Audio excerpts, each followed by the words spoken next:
Speaker Among demands quick reparation for the 200-meter-long bridge that connects Kayawe town and Katonga village. The damage to the bridge has caused traffic disruptions and increased transportation costs for drivers. According to the Speaker, all Ugandans are quite concerned about the fact that the highways are entirely cut off.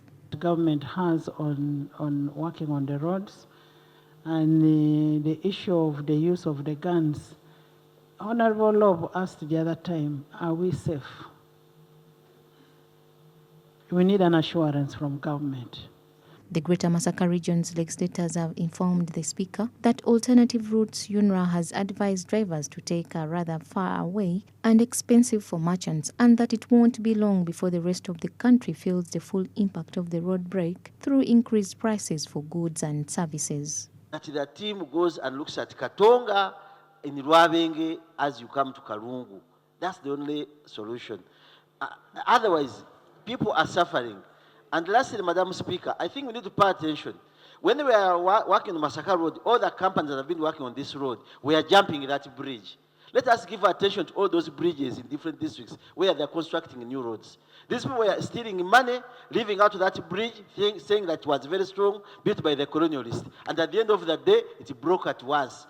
For those of you who can look at that very route, it gives you an addition of 80 kilometers to that route. So economically, it's not viable. Right, Honorable Speaker, this is going to get back to the common user commodities. They are going to be automatically expensive because this is the route that we use for trade. Right, Honorable Speaker, my submission is, why can't we have the graders? I know it is raining.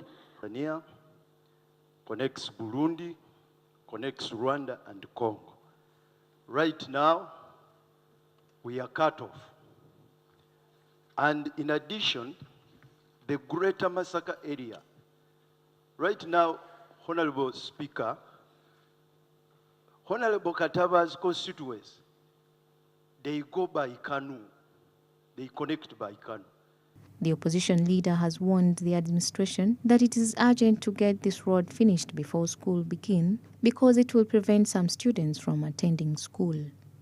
Yesterday, I had a field excursion to undertake an on-spot check on the broken infrastructure southwest of Kampala.